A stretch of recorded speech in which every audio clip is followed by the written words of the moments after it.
នៅក្នុងបឹងដ៏ស្រស់ស្អាតមួយមានអណ្ដើកមួយក្បាលរស់នៅជាមួយមិត្តភក្តិជាសិទ្ធិកងានពីរនាក់ថ្ងៃមួយបឹងចាប់ផ្ដើមរៀងស្ងួតដោយសារអាកាសធាតុក្តៅកងានទាំងពីរបានសម្រេចចិត្តហោះទៅរកបឹងថ្មីដែលមានទឹកច្រើនតាអណ្ដើកកើតទុក្ខខ្លាំងណាស់ព្រោះគាត់មិនអាចហោះបានហើយក៏មិនចង់នៅទីនេះតែម្នាក់ឯងតាអណ្ដើកអង្វរបងកងានទាំងពីរជួយយកខ្ញុំទៅផងបានទេខ្ញុំមិនចង់នៅទីនេះទេកងានទាំងពីរក៏យល់ព្រមដោយប្រើវិធីមួយពួកគេឲ្យអណ្ដើកខំពាក់កណ្ដាលនៃមែកឈើមួយហើយកងានទាំងពីរកាន់ចុងមែកឈើម្ខាងម្នាក់ដើម្បីហក់នាំអណ្ដើកទៅកងានបានផ្ដាំថាតាអណ្ដើកតើឯងត្រូវខំមែកឈើឲ្យជាប់ហើយហាមមាត់និយាយស្ដីជាដាច់ខាតបើមិនដូច្នេះទេតើឯងនឹងធ្លាក់ស្លាប់មិនខានតាអណ្ដើកទទួលពាក្យ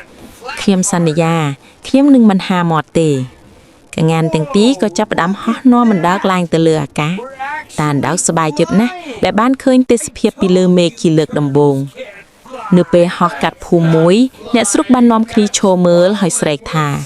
មើលនោះកងានពីរក្បាលកំពុងសែងអណ្ដើកហាអណ្ដើកអីក៏ល្ងងម្លេះឲ្យគេសែងដូចអ្នកជំងឺឮពាក្យចំអកនេះតាអណ្ដើកខឹងខ្លាំងណាស់គាត់ភ្លេចពាក្យសន្យាហើយក៏ហាមាត់បំរុងនឹងជេរតបទៅអ្នកភូមិវិញពួកឯងថាឲ្យអ្នកណាគ្រាន់តែហាមាត់ភ្លាមតាអណ្ដើកក៏របូតមាត់ចេញពីមែកឈើហើយធ្លាក់ចុះមកដីយ៉ាងលឿនជួយផងសំណាងល្អតាអណ្ដើកបានធ្លាក់ចូលទៅកឹងស្រះទឹកមួយនៅក្បែរនោះទើបមិនមានគ្រោះថ្នាក់ដល់ជីវិតប៉ុន្តែក៏ត្រូវឈឺខឿននិងគ្មាសគេយ៉ាងខ្លាំងកងានទាំងពីរបានត្រឹមតែហោះគ្រវីក្បាលដោយការសោកស្ដាយចាប់ពីពេលនោះមកតាអណ្ដើកបានរៀនមេរៀនមួយយ៉ាងធំហើយឈប់ចេះតែនិយាយស្ដីដោយមិនគិតមុខក្រោយទៀតហើយ